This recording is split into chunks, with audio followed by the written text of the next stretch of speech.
in GT3, but also in the hypercar in the FIA World Endurance Championship. Number 10 is Alan Fong. We'll worry about his livery in due course. Alan can barely contain himself. But Lots of information. Yeah, I suspect we're not going to have too much time just now to dwell on the replacement for Hello Kitty. But as ever, it is a proper colour scheme on that car. Alessio Picariello, then, the very quick Belgian driver for Absolute Racing in the Geek VP livery car. Picariello is somebody that perhaps flies under the radar a bit, but a very, very fast driver indeed. Another man to watch. And this session, 30 minutes on a drying but still rather treacherous track. I just love the liveries that they bring out just for this one-off unique event at Macau at the end of the year. They always embrace the bright colours that racing cars enjoy in this part of the world in racing, but also some real nods to the area as well, specifically to here at Macau and the history. I was looking at Raffaele Marciello's helmet, which was liveried just for this weekend. I mean, there is an element of limoncello on the helmet, but also a nod to 2 wins in the GT Cup here at Macau as well. Superb. The level of preparation for this one motorsport festival weekend is superb right the way down through the field. You've just seen Antonio Fuoco making his Macau debut, Le Mans winner, Ralph Aaron, who last year we saw in the wars in Formula 3, now very much a GT star. So he's another man to watch for Mercedes AMG in the Toro Racing entry. Local teams, even if they've got factory stars aboard the cars, the grandstand's filling up now that the rain has eased, although ponchos are still required for 1 or 2. And this session is going to go live very shortly on this 6.1 kilometre long circuit. How about that for a colour scheme on the BMW of Sheldon van der Linde, the South African driver, the WRT run car, Vincent Voss's team, which has positioned itself as very much one of, if not the top team in GT3 racing, formerly with Audi, now a BMW team, and great success in World Challenge as well as in the World Endurance Championship as well. The cars then ready to be released from that assembly area out on track, and as I say, the road is wet, but it is drying. There are lots of other names that we've not yet touched on that we will get excited about over the course of the session, including, just to take one name at random, Matteo Cairoli, who last year when he was here in the Tsingtao beer-backed Porsche was a Porsche factory driver. Now he's a Lamborghini factory driver, and Lamborghini coming to take part as a sort of factory-blessed brand this year for the first time in FIA GT World Cup. We've seen them on the grid in the past, but to be sending factory drivers, that illustrates now another manufacturer taking, not seriously, that's unfair, but appreciating the significance of the FIA GT World Cup, especially on a weekend where Lamborghini is a bit busy with its own 4-day event in Spain, Lamborghini World Finals. But to have a presence here underlines the strength and the prestige of the FIA GT World Cup now. More than one impressive driver at the wheel of a Lamborghini as well, including Eduardo Mortara, for many, many years known as Mr. Macau, having won the Macau Grand Prix in single-seaters and also in GTs as well. Somebody that really does go incredibly well, and at the wheel of the 63 Lamborghini over the course of this weekend for the 37-year-old. So the cars out of the assembly area, they're going through shop number 63, that was Eduardo Mortara, 33, Christopher Hauser, Mr. Audi, 77 behind is Danny Junqueira, out of the Craft Bamboo Racing stable, Ricardo Feller, who was last year's GT World Challenge Europe Sprint Cup champion, that's Matteo Cairoli, just behind him Luca Enschler, who is one to watch. For many years he was a TCR champion, a touring car front runner, but in the last couple of seasons has made himself a very, very formidable young gun, gold-graded driver in GT racing. Down to Lisboa then, fast part of the circuit, you're going from 282 kilometres an hour in the dry in 6th gear down to 79 kilometres an hour, 2nd gear for the Lisboa corner. Just exactly what you said. It shows how important this event is to top manufacturers from around the world. It is a festival of motorsport. It's over 4 days. The eyes of the motorsport world tend to focus on Macau. Everyone's interested. Whatever form of motorsport you do, whatever form of motorsport you're interested in, they've got one eye to what's going on in Macau. And if you're a fan of GT racing, it's all very well having one eye on what's going on, but you also need one ear, because liveries aside, one of the other beauties about GT racing is that all of these cars make fantastic sounds, which is what motor racing should be about. And a GT grid just encapsulates the perfect soundtrack to motorsport, especially around here. Alan made the point earlier on in the day that the noise gets trapped between the buildings and the barriers, and big booming GT cars, they're quite something. Thank you for mentioning that. I started my life as an audio engineer, and I'm always keeping my ear to the ground on this one, and they sound fantastic. Around the gear circuit here at Macau, these cars sound like nothing else. Absolutely superb.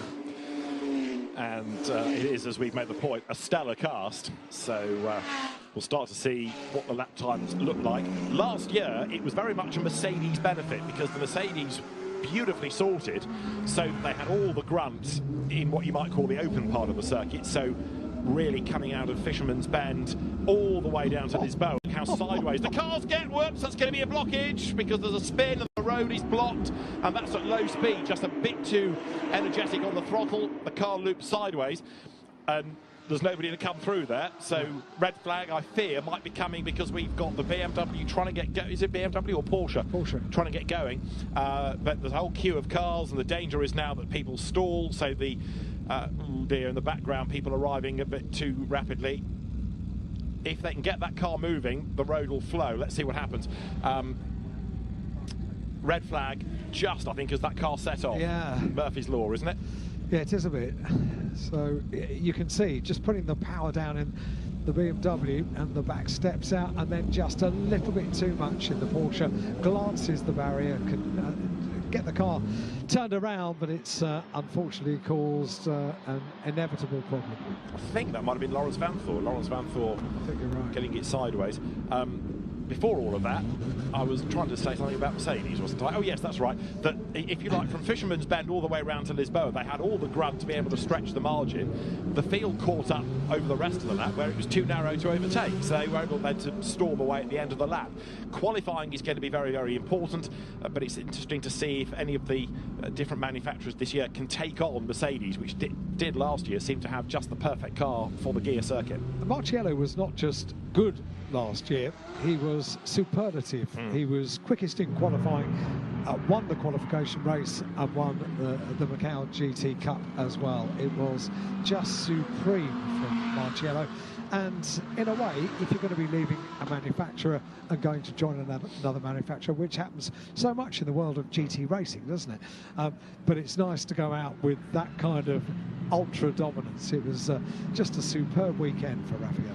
And go back 2 years before the FIA tag returned to the GT Cup at Macau, there was the most amazing first lap where Mauro Engel and Raffaele Marciello went toe-to-toe from the start, virtually all the way to Lisboa. Something else. It sticks in our minds to this day. You and I were somewhat open-mouthed about the bravery of both.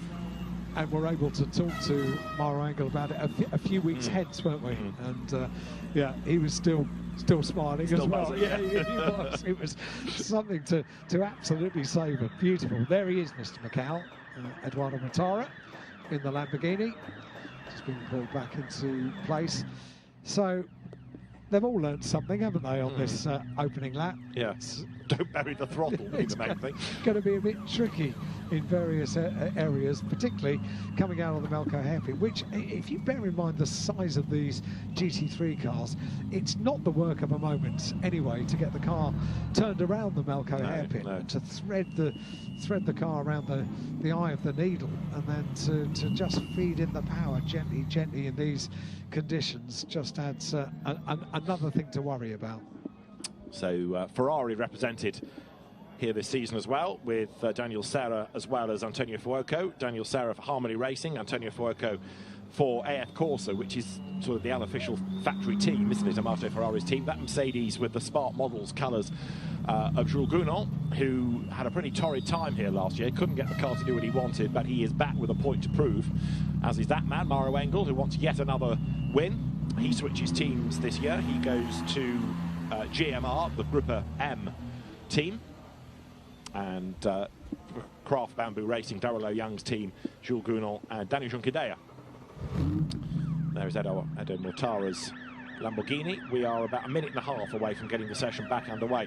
The Lamborghini is run by Vincenzo Sospiri's team, but under the banner of Theodore Racing, the Teddy Yip team, which has a long and hugely successful association with the Macau Grand Prix. He's a rock star, is Eduardo Mortara, around Macau. Can't walk 2 paces really outside of the confines without youngsters coming up. They want a photograph with Eduardo, and with good reason. It's something special winning in a single-seater and a GT here at Macau. It is something that he's had to get used to over the years. And such is the reputation that he has his own waxwork as well, because he is one of a very small number of Macau stars to be represented in the Macau Museum. There's that remarkable livery on the Sheldon van der Linde BMW, the Rapid South African. So nobody did a lap, of course, before the red flag came out, and the frustration is that this has cost them round about 5 minutes, if not more. Yeah, I think probably a little bit more as well, because we've got 22 minutes and counting left on the clock of a half-an-hour session, and of course, it being free practice, the clock continues to count down. So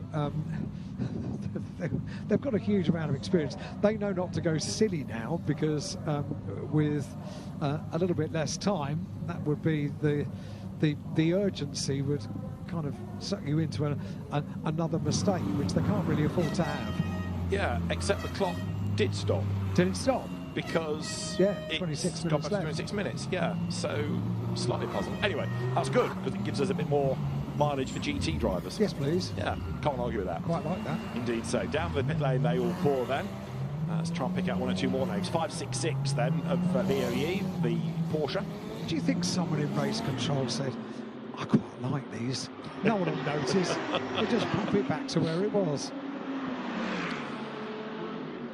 So on a drying circuit down to Lisboa, comes Sheldon van der Linde then. Raffaele Marciello for Toro Racing. Another one to watch, Augusto Farfus Team KRC, a very local underdog team, playing with the big boys. And Augusto Farfus will be helping the squad, no doubt, to develop and progress over the course of the weekend. I remember Augusto in a BMW here at Macau one year, and it was one of the famous BMW art cars, but it was just stealth black, because you only got the art of the BMW if you downloaded the app and held it virtual reality over the car. If you saw the car here, you could hold your phone over it, and then the art would appear in front of you on an app. Right. I know. Technology at its greatest, and a great marketing tool to use for this weekend. So, drivers on track and eager to get on with the job, and that is proved by the fact that Mauro Engel and Edo Mortara were going purple in the second sector, as now the session, with the clock ticking on down, is underway. It looks almost Le Mans-like, Spa 24 Hours-like, doesn't it, with the headlights on as the cars pierce the gloom. It's not raining at the moment, but there is, as you can see, still a lot of water on the road that needs to be dissipated, and certain parts of the circuit looking a lot wetter than others. Huge amount of spray, absolutely massive amount of spray, as they make their way up once again. Now they're going to be looking after Donna Maria, this left-hander, long left-hander, threading their way up towards, okay, everybody cross your fingers. We need to get all of these cars neatly around the Velco airpin, which is not going to be the work of a moment with such a slippery wet surface. And all of that power, these are the most powerful cars that we have taken to the circuit this weekend, and even though these are star drivers, even they can be caught out by just how treacherous that part of the racetrack is. So we have got cars coming towards the end of the lap, and we're not seeing a yellow flag legend on the timing screen. That is good news. There's Sheldon van der Linde ready to pull the pin and go onto a flying lap as he comes then out of our bend. Got a number of the BMWs chasing after him, which is the car of Dries van Thor. Then it is Ralph Aron's Mercedes AMG, and the first of the Ferraris to watch, Daniel Serra behind. Right, flying laps now underway. Can I just say, we've seen Jules Gounon on this outlap put in a purple in Sector 4, something I don't think we saw him do throughout the course of last year. So let's really keep our fingers crossed that he has a much better weekend. He's a brilliant driver, and we need to to see him shine at Macau. Absolutely, yeah. It was disappointing last year, and nobody felt the disappointment more acutely than Jules. Yeah. And that's one of the reasons he's back with a point to prove. He's also spread his wings this year into, like a number of GT drivers, into hypercar by racing on occasions for Alpine within the World Endurance Championship. That is one, very definitely, of the stars of GT3, and that's saying something because there are an awful lot of stars. This is just a great lineup. What a selection of mouth-watering machinery and superb world-class drivers. Can't wait for this weekend. You may have noticed. Yeah, in GT racing, he's having this amazing purple patch. Big slide from Dries Van Voort there. Survives it. And of course, the GT3 rule set all around the world. The category created by Stefan Rattel, who has been the architect of the success of GT racing. This grid put together by the SRO Motorsports Group, which coordinates the race, and has managed to put together, as I say, this outstanding grid. Right, Van Voort hustling on behind Van der Linde. These two have shared cars, but right now they are gloves off, trying to prove who is top dog. And more purples are coming. Edo Mortara does an absolute best. Daniel Serra does an absolute best. Lawrence Van Voort has done an absolute best. Mortara does two absolute bests. And the road is only going to get drier and faster. 22 minutes left of this free practice session, so we're only just coming up to 1/3 distance. Really good news that we were able to get that time back and have potentially this go for a full 30 minutes of free practice for the GT cars. They just look so intimidating around this circuit. Every little bump you... Yeah, you're right, and I have to say these conditions are pretty evil for them, because you've got at certain parts of the circuit now neither wet nor dry. It's greasy more than anything else. You can see the way the cars are squirming. Up towards the timing line then comes Sheldon van der Linde, and he offers up a target time of 2 minutes 40, but he's bested by Dries Van Voort. So that's the quickest car in the session, number 32 BMW. 32 has always been the sort of favoured WRT number. Just because it has been, really. There's no science behind it. Edo Mortara, though, goes fastest, 2 minutes 40.129, 52 thousandths quicker than Van Voort. Jules Gounon goes third, and then it's Van der Linde, Aron, and Yeyefi was sixth. He's now seventh because Mauro Engel gets himself up in the fifth. But Mortara, what do you call him, Mr. Macau? He's quickest. Eduardo Mortara quickest, Dries Van Voort second, Jules Gounon is third, Sheldon van der Linde is fourth, Mauro Engel, three-time winner here at Macau, is fifth, and Malfaun is in sixth position after the flying lap that they're completing after the restarts of this session. But there are others to come. We haven't yet had a lap time out of Raffaele Marciello, nor Lawrence Van Voort, BMW and Porsche factory drivers each. So there's a lot to shake out of this session. Riding on board with Edo Mortara, and a lot less water on the windscreen, a lot less water being spat up at him. The road is getting better all the time. Danny Junqueira now goes quickest then, the Spanish driver, 2 minutes 40.1, 8 thousandths quicker than Mortara, 8 thousandths over a 6 kilometre long lap. Of all the cars to shift a bit of water, these are the cars to do it. It's the first time we've really seen water being moved on the tarmac over the course of this morning so far. Laurent Van Voort goes top 2:37.868. You made a brief mention of the fact that he's won this race here at Macau on his roof. He did. He was having an amazing battle with the Porsche of El Bamba. A big accident. The car ended up sort of almost climbing the fencing and finishing up on its roof. The result went back a lap, and so he won the race, and I think no one was more surprised than he was. Was there not something at the trophy awards at the end of that year that someone gave him a trophy that was upside down on the plinth? Possibly, yeah. And I do remember the week after it was the SRO Awards, and I said something about I didn't recognise you the right way out, or something like that. But he took it all in good part. Look, a win is a win. Yeah, absolutely. He was the most of fun, and we're still talking about it now. Yeah. And what was that? 2016, yeah, something like right. that. Yeah. There is in the UK a regulation that says if you are not running at the time of a red flag, you don't stay in the result. That isn't an international sporting code regulation, so it doesn't apply here. It's discretionary, isn't it? I think it's for this event. I think that year it was at the discretion of the stewards or something like that. So. Well, he's the fastest, and the interesting part now is that you've got Porsche, BMW, Lamborghini, BMW, Ferrari, Mercedes, AMG in your top 6. It's not a Mercedes route. No, absolutely not. This is fascinating. Mara Engel goes top.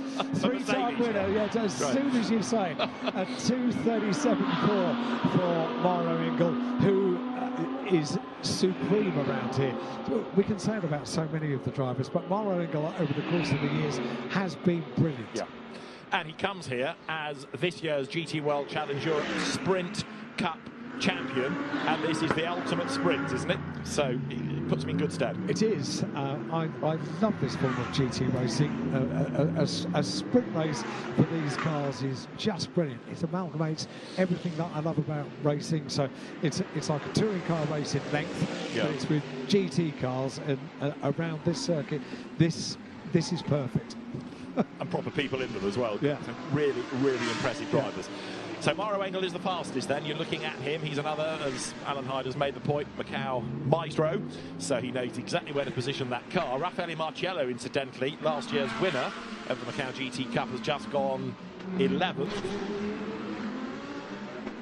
And Maro Engel comes then down through the approach to Moorish, onto Police in a moment. The road does drop down a little at that point. There's another climb, of course, coming later in the lap. And this part of the circuit's so narrow. In a GT car, it's just follow my leader.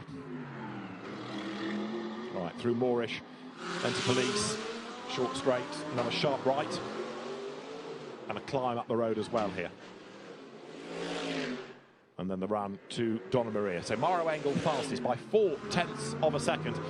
And he's given himself a lovely bit of clear track, hasn't he? Nobody around him. Absolutely perfect, because the amount of spray that's kicked up by a car in front, particularly with these really wide tyres, and this is not going to work, is it? 4 cars already are stopped at the exit of Melco. It looks like Daniel Serra's Ferrari is the casualty. Oh, big drama that I think might be Laurence Vanthoor trying to get through the traffic. Bang, there's contact. Audi hits Audi. And people are arriving too rapidly, that's the problem. So the 2 Audis got themselves together there. That looked like Adderley Fong, possibly, that got into the back of Christopher Hauser. Just red flag again. I just realised I was holding my breath, because every car that appeared just been, no, too quick. And now we've got a rather large car park, and unfortunately it is that, there's no way of turning that car around easily, is there? No, he's the wrong side of the 90 degrees as well. So Macau strikes again. And this is going to take a little bit of clearing up, isn't it? So everybody stops. And as soon as possible, the cars will head to the pit lane. And the clock has stopped again here. So that's good news in terms of giving them the mileage, but big frustration for the drivers that yet again we're interrupted. And yet again the clock has stopped. 15:50. So halfway through. Can they actually manage to execute a 3-point turn on this car? They're doing their best, aren't they? But the lock is so marginal. Yeah, it is. Were it dry and were it a flying lap, you'd be looking at first gear, obviously, for the Melco hairpin. But the data trace offers you take that corner at 36 kilometers an hour. Okay, hold that thought. Think about that. You're arriving at Lisboa at 282. Yeah. Now, if you want a sharper contrast to what Macau is all about in terms of the corners and the speeds, 282 kilometers an hour at one part, and 36 kilometers an hour at another. There's nothing like it, is there, anywhere in the world? And we are now having the view on board the Lamborghini with Edo Mortara sat at the wheel, just passing time. They're used to this. Those that have been coming to Macau know exactly what you have to do. You have to be patient, because the time will come eventually. Yes, and the road opens up now, and off we set. Yes. It's like waiting for that swing bridge to get back in place, and then you can all set off again. There's going to be a few cars that are going to be second-hand after that, though, aren't there? Yeah, I do think it was Adley Fong that got in the back of Christopher Haase. Well, should we talk about Adley's car? Well, let me just mention, there it is going through the hairpin. Behind is Laurens Vanthoor's Porsche, which you might have seen reversing, because he put himself back into the traffic. He went up the inside so he didn't hit anybody, but then reversed back into the queue, so just to make sure there was no possible penalty. Now, Adley Fong, yes, go to the Uno Racing Team Audi. Last year, the car was adorned in Hello Kitty colours. This year, it has a different character and a different sponsor. Alan Hyde will explain, but before he does, don't judge him. Well, I like to think that I know a little bit about this car because I've done my research, and so the character on Adley's car this weekend is still part of the Hello Kitty fold, if you like, but it's a new character. It's Kuromi, who is a little rabbit and was released for Halloween just a couple of weeks ago. How much more do you want to know? Red flag. Kuromi is female, was born on the 31st of October this year, and do you want to know personality likes? You mean I have a choice? Likes cooking, romance novels, writing in her diary, cute toys, black, hot pink and purple. Which is the livery of the car. Dislikes high attitude, extreme stunts, or overly girly things. Okay. When you say this was released... Yeah, so there was an episode, I think, of a television programme, I think, right, which went out on the 31st of October this year. So it's a brand new character. I see. Right, Kuromi. Kuromi, the little rabbit, the Halloween rabbit. An evil rabbit or a good rabbit? I think a bit evil. Ooh. Yeah. But in fairness, I think in Hello Kitty world, evil is a relative concept. True. True. I don't think it ever gets that nasty. Okay, right. A hugely loved character, Hello Kitty, in this part of the world, and the proof of that is there are two little stalls outside the Grand Prix that are selling the unique for this weekend Kuromi livery T-shirts, cars. And the queue this morning when we came in, what time? 8 o'clock this morning, 7:30 this morning. It's down the road, isn't it? Absolutely down the road. You are limited to 3 purchases per person, and there are people that come from the mainland, from Hong Kong, from China, not to the track, just to the store. They've no interest in coming into the circuit. Bloke had his suitcase this morning, didn't he? Here for the merchandise. It is utterly extraordinary. And the car looks great. It looks supreme. The car does look great, and before you ask, yes, he has got a T-shirt. I have, yeah. Might wear it tomorrow. See what happens. You evil rabbit, you. Yes.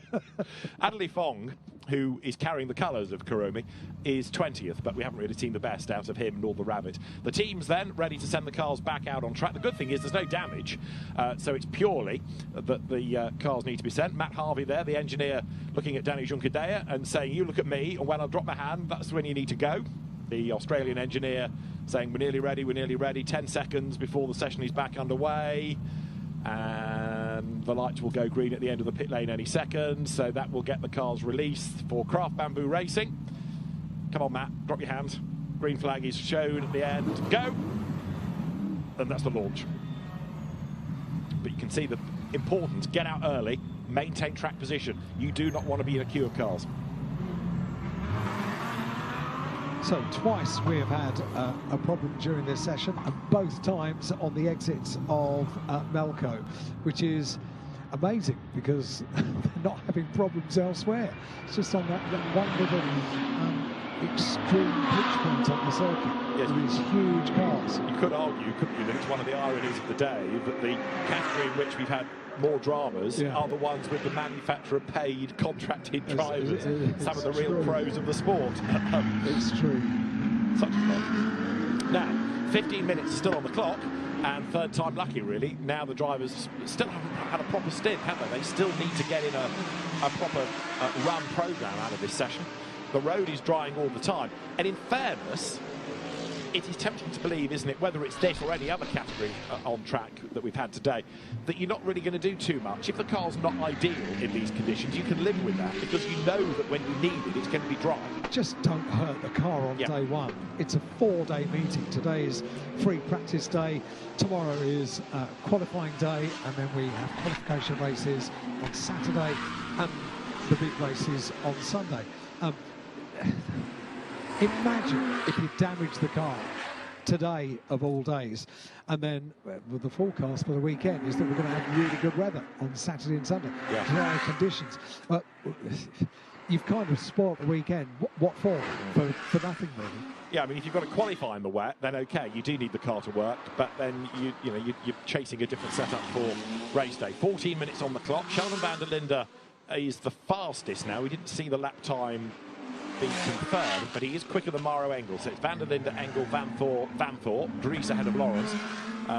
There's a fascinating little family battle going on there. The two of them. I can't remember if the both of them have competed in the same race here at Macau.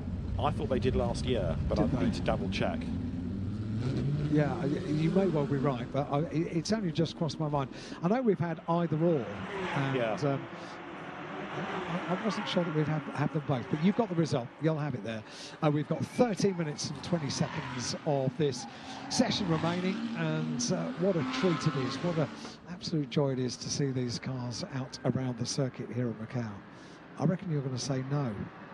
I'm wrong. Dries didn't do it last year. Yeah, it's been one or the other over the course of the years. I think this is the first year that we've had the both of them together.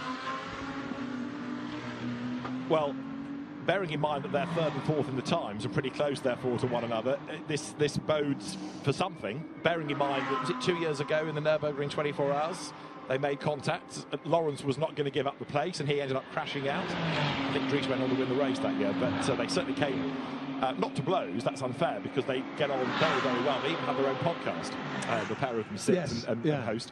But there's certainly pride at stake. Lawrence Van Thorp is the elder brother. Dad was a very handy racer. Lawrence Van Thorp took part in the Macau Grand Prix when it was in the Formula 3 era. Dries did have a spell in single-seaters, but has largely been a GT driver after a single year of Formula Renault, really. Yeah, Lawrence 33 years old, Dries 26 years old, so good to have them both out over the course of this weekend. And we think the first. I'm pretty sure it's the first. So Sheldon van der Linde on the outlet, top of the times. Eduardo Mortara has just put in a purple second sector. He's completed his outlet for pit lane. 29.037 is the overall best in sector number 2 for Edo Mortara, currently 5th. Not yet seen a notable time for Raffaele Marciello, have we? No. He is building up to it, I think. But keeping his powder dry, adapting, if you like, back to GT3, having spent some of his year in GT3 cars, but also some of the season in hypercar. And we also need to see what the Audis can offer up. As you look at 51 of Daniel Serra. Now, he's 6th fastest in the Ferrari, Daniel Serra.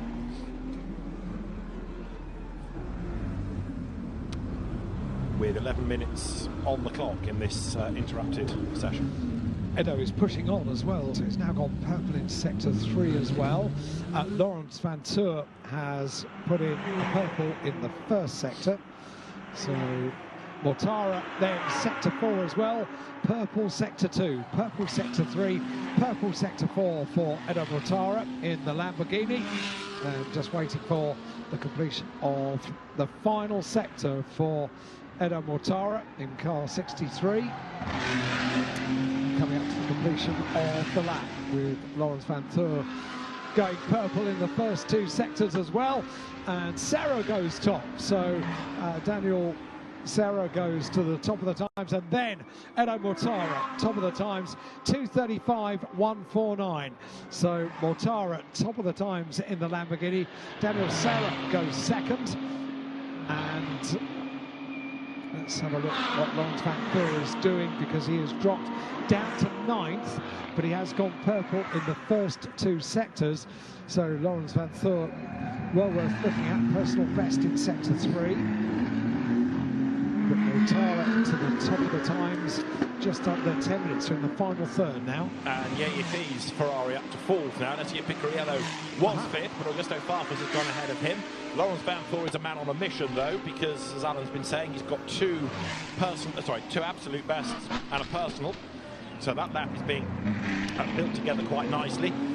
James Quayu's Audi has also just gone through and is an improver up to 19th fastest. Sheldon van der Linde, who was top early on, has dropped to 9th and hasn't gone any quicker on that last lap. There is the charging Lawrence Van Thor then.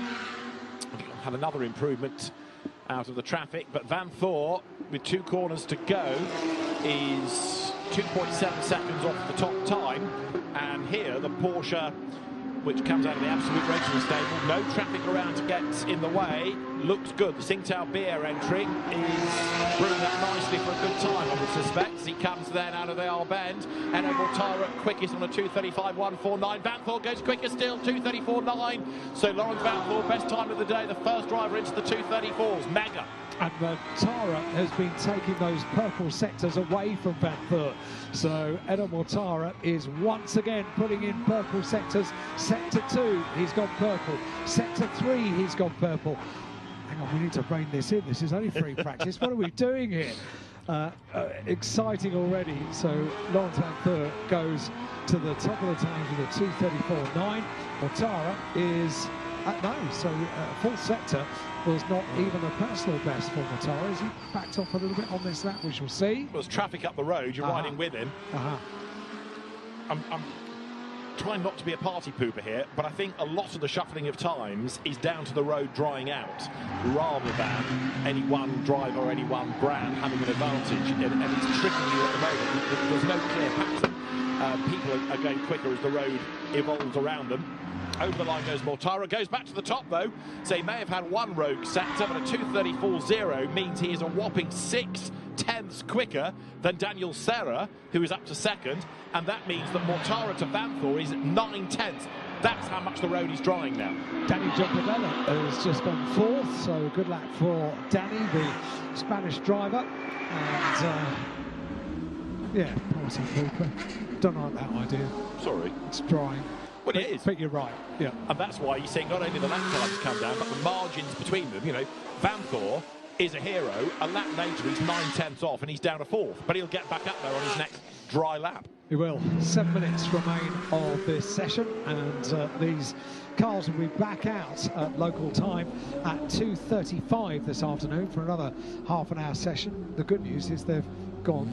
That was Karomi, the Audi, just going through there. Just to go back to your evil rabbit monologue of earlier on. Yes, I've given out quite a bit of information. I think I'll hold it back for free practice 2. Thank God. I'll ask questions tomorrow. Yes, indeed. This is Van Thor in the... You see how Alan and I differ here. He looks at evil rabbits. I get excited about cars sponsored by a brewer. Beer is always an interest. You're riding on board here, though, with another hero. The Chinese driver Ye Yifi came out of single-seaters into the Ferrari GT ranks, and he has done an absolute, a personal, and then a slower third sector. So the lap is tailing off rather than picking up. But you're right, because we're getting purple sectors from pretty much the whole field at the moment. We are getting drier and drier. These big wide tyres, if anything was going to shift water, it was going to be the GT cars, wasn't it? Up to fourth, Laurin Heinrich, Porsche factory driver. So Heinrich, who is another, I mean, it almost goes without saying in this entry, a man to watch, but Laurin Heinrich then up to fourth quickest. Carrera Cup Germany champion. Making his Macau debut, so going nicely. We're competing in IMSA this year. That's right, yeah. Very good sim racer, as well as Laurin Heinrich. So it's Mortara, Serra, Engel, Heinrich, Van Thor, L, Junqueira, the top 6. That's Lamborghini, Ferrari, Mercedes, Porsche, Mercedes. Do you know what I'm still puzzled about, though? So we've got 5 minutes and 20 seconds. We've still not seen the proper lap from Raffaele Marciello, have we? Not really, and he's down in 20th. Yeah. So whether this is that the car isn't liking the conditions, or is there any purpose in pushing on? I'm not sure. I'm leaning towards a BMW issue, because the best of them is only 8th. We've got Junqueira up to second, Yifi has just gone up to third, but Farfus is 8th, Van der Linde is 9th, and then you sort of have to look a long way down to Dries Van Thorn 19th and Marcello 20th. I think the BMWs aren't liking these in-between conditions. Thing. Yeah. I think you might well be right. Looking at the Melco hairpin as they thread their way through, twice we've had a stop of this session, and both times the exits of the Melco hairpin has been the reason. It's a yellow, it's covered by a yellow, no overtaking over the whole course of the 4 days of the Macau Grand Prix. You can't overtake because there's no way you can do it safely. So over the course of the whole weekend, you can't overtake there. But you can sometimes, as we've seen during this session, get it wrong on the exit. Eduardo Mortara has just put in a purple overall best in the second sector. Tops the times already, says the number 63 car, and there we go, it's Melco again, isn't it? That's Laurens Vanthoor up the escape road, so he's gone straight on. That brings out a yellow. He hooks reverse gear. Meanwhile, there's an Audi R8 Cup battle kind of going on there, as you've got Christopher Haase trying to fend off the traffic around him, and the speed building all the time now on this run, ultra-fast part of the circuit. This is Vanthoor in replay, gets the wet part of the road, can't slow down in time, and knows exactly what to do, aims for a gap in the barrier, aims for the escape road, stops, hooks reverse, gets going, and the session is unaffected. Right. Experience helps, doesn't it, yeah. eh? And talking experience, Edo Mortara, fastest. You're on board with him. Look how narrow it feels at this part of the racetrack. It's almost like the barriers envelope the car on this section into the right-hander. Out of Melco. Very, very tight indeed. And then the circuit opens up quicker and quicker. And it's raining again, isn't it? Because the wiper was on, and even though there was nothing ahead of him, there was water coming onto the screen. So I think it's starting to rain once more, and that therefore means that the lap times may not be improving. The tyres will have enough temperature in still to work, but if it carries on in this vein, it's going to get slower. Mortara's still got 3 purples, hasn't he? Sector 2, Sector 3, Sector 4, coming up towards Sector 5. Is it going to be an even better lap? It was 2:33.3. 2:33.3 for Eduardo Mortara. But bubbling under is a BMW looking a bit more racy. Dries Vanthoor has done an absolute best Sector 1 and a personal best Sector 2. Danny Juncadella has just gone through and has gone slower. Is that now going to start a trend if the rain is starting to fall once more? So Mortara, Laurin Heinrich though up to second fastest now. Not bad on his Macau debut. Laurin Heinrich second quickest, although 0.8 of a second is the margin. We're waiting for Dries Vanthoor. There he is to get to the end of Sector 3. And again, he's got the road to himself, but he's down in the 3rd sector. I was going to say, it doesn't look that quick at this part of the circuit, but you've got to be so careful anyway. But I think he's backed out of it. Backed off, yeah, I think you're right, absolutely right. But with the windscreen wipers going, yeah, it promised so much, doesn't it? Overall best in the 1st sector. But Mortara's not done yet. He's got purple in Sector 2. He's got the quickest time of any. Uh-oh. And, yeah, we have Danny Juncadella at Lisboa. Down at Lisboa, yeah. He's facing the right way. He just needs a gap in the traffic now. Blasts away, gets himself back on track. Yeah, you're right, Mortara, personal best, absolute best. See what we're doing in Sector 3. Green in Sector 1, purple in Sector 2. And let's see what happens. No, so nothing so special in Sector 3. That may well have been traffic that caused that. Less than 1 minute of this session remains. On board with Eduardo Mortara. And it's absolutely chucking it down at the start line, Alan. So out of our window, we can now see that it is much heavier rain, and straight away much more spray has just been kicked up by, I think it was Ralph Aaron's Mercedes AMG that came through. Dries Vanthoor, despite backing off on his lap, has carried on, but I think we've seen the best of the times in the session now. Yeah, quite a lot. So all the good that they were doing with those big wide tyres, pushing the water to one side. We saw lines appearing, not dry lines, but drier lines appearing around the circuit. Well, that's finished. And Eduardo Mortara has, although Sector 2 was purple, not even a personal best in Sector 3 and 4, so will remain on top of the times. And that will be a checkered flag for the Macau GT Cup, FIA GT World Cup. We get to do that all over again this afternoon. Raffaele Marciello kind of responded to your urges and got himself up to 12th. As you look there at Jules Gounon, who's flattered to deceive a little bit in that session because he ends up 18th. So he started off okay and then didn't sort of build on that. But again, you can put a lot of that down to the weather conditions. And right now, it is about as evil as Kuromi the rabbit, because it's horrible out there. As I say, evil is a relative concept in Hello Kitty world. Right. Yeah. Not that naughty. Oh, okay. Oh, okay. I don't think so. I don't know. I haven't watched the episode yet. I've just taped it. So what sort of naughtiness would it do? I don't know. I haven't seen the episode. Would it move somebody's pencils or something like that? Yeah, is that the kind of evil that we're... I guess so. Right. Which is pretty naughty. Lawrence Vanthor's beer-backed Porsche is 7th fastest, he says, going back to more interesting points. No, Edo Mortara, fantastic effort that. Don't forget that this is a team running here for the first time, Vincenzo Sospiri Racing, and although we've seen Edo Mortara on GT grids here, never in a Lamborghini before. So there's quite a lot of new in that, even though it's a very familiar name. So Mortara, newcomer Heinrich, Junqueira, Engel, Ye, Serra at the top 6. Danny Junqueira has been here in Formula 3, hasn't he? Hasn't he won in Formula 3? Yes. Yeah. Yeah. Yeah. Lawrence Vanthor 7th, and we didn't actually see him in the session, but he got up to 8th at the end. Luca Engschler, who is, as I say, one of the coming men of GT racing. 9th Augusto Farfus, 10th Sheldon van der Linde. So the BMWs are on the periphery, aren't they? 2011, Danny won the Macau Grand Prix. Thank you. Thank you. But he was very much a single-seater star, but has made a good name for himself in GT racing in the last few years. Intercontinental GT Challenge champion, wasn't he? 2 years ago. He was, yeah. Won in the Gulf 12 Hours. So, Edo Mortara, he didn't have to do much to win that final race, did he? No, didn't the car retire very early on? It did retire, yeah. But nobody else could get near on points. That's right, yeah. Remember. Edo Mortara fastest from Laurin Heinrich and Danny Junqueira. Mario Engel 4th from Ye Thi, and then Daniel Serra in 6th. 7th Lawrence Vanthor from Luca Engschler, with the top 10 rounded out by Augusto Farfus and Sheldon van der Linde. 11th quickest, Alessio Picariello's Porsche. Last year's winner, Raffaele Marciello, 12th from Antonio Fuoco, making his Macau debut. Thomas Preining next from Dries Vanthor. Matteo Cairoli quite a long way back, but ahead of Ralph Aaron. Jules Gounon, 18th.